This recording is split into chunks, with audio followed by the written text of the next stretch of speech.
कोल्हापूर जिल्हा परिषदेच्या गट क पदांसाठीच्या सरळ सेवा भरतीमध्ये शासन नियम डावलला जात असल्याचा आरोप स्वाभिमानी संभाजी ब्रिगेड आणि माजी सैनिक फेडरेशन कोल्हापूरनं केलाय।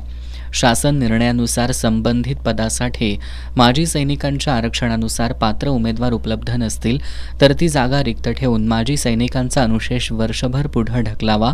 वर्षभरानंतरही पात्र उमेदवार मिळाला नाही तर त्याची योग्य ती प्रसिद्धी करून सैनिक कल्याण विभागाकडून संबंधित पदभरतीसाठी पात्र माजी सैनिक उपलब्ध नाहीत, त्यामुळे अन्य पात्र उमेदवारांचा भरती प्रक्रियेसाठी विचार केला जावा असं पत्र घेतलं जावं अशी कार्यपद्धती निश्चित करण्यात आली आहे। परंतु कोल्हापूर जिल्हा परिषदेनं या कार्यपद्धतीचा अवलंब करण्याचं टाळून माजी सैनिकांना भरती प्रक्रियेत डावलण्याचा घाट घातलाय असा आरोप स्वाभिमानी संभाजी ब्रिगेडचे अध्यक्ष रुपेश पाटील यांनी केलाय।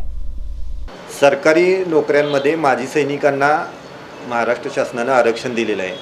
कोल्हापूर जिल्हा परिषदेमार्फत या आरक्षणाच्या जागेवर इतर उमेदवारांची भरती करण्याचा घाट घातलेला आहे। याबाबत आम्ही आज जिल्हाधिकाऱ्यांना भेटून ही भरती प्रक्रिया थांबवावी आणि त्या ठिकाणी माजी सैनिकांनाच ती नोकरी मिळावी अशी आम्ही विनंती केलेली आहे। कायदेशीरदृष्ट्या जी कागदपत्र आहेत भरती प्रक्रियेसाठी माजी सैनिकांच्या आरक्षणासाठी, त्यामध्ये जो 1 वर्ष प्रतीक्षाधीन कालावधी जर पात्र उमेदवार माजी सैनिक नसेल तर 1 वर्ष वाट बघायची आहे तुम्ही माजी सैनिक येण्याची, तर तो मुद्दा जाणीवपूर्वक ह्या ग्रामविकास विभागानं स्किप केलेला आहे आणि त्याऐवजी कुठल्या तरी आमिषापोटी माजी सैनिकांचा हक्क डावलण्याचा प्रयत्न सुरू आहे। कोल्हापूरमध्ये हजारो माजी सैनिक आहेत आणि त्यांच्या कष्टाचा किंवा त्यांच्या हक्काचा वाटा जर ही जिल्हा परिषदची काही अधिकारी मंडळी आपल्या स्वतःच्या स्वार्थासाठी जर ते काढून घ्यायचा प्रयत्न करत असतील तर मग आम्ही स्वाभिमानी संभाजी ब्रिगेड आणि माजी सैनिक संघटना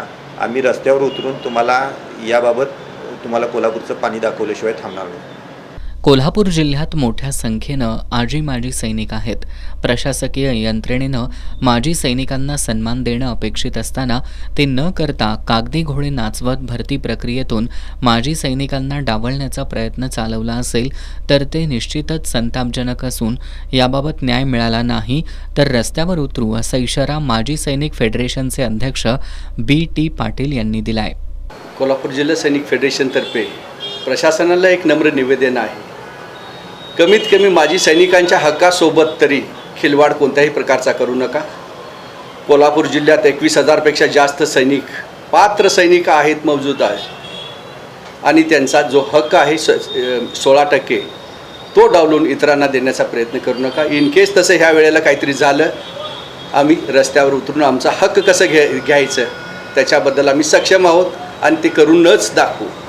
स्वाभिमानी संभाजी ब्रिगेड आणि माजी सैनिक फेडरेशननं प्रभारी जिल्हाधिकारी संजय शिंदे यांना निवेदन सादर करत जिल्हा परिषदेमधील गट क पदांच्या भरती प्रक्रियेत होणारा माजी सैनिकांवरील अन्याय दूर करावा अशी मागणी केली आहे। निवेदन सादर करताना निवृत्त सुभेदार शरद शेटके, माजी सैनिक विजय पाटील, माजी सैनिक MD देसाई, माजी सैनिक सुनील मांगले आदी उपस्थित होते।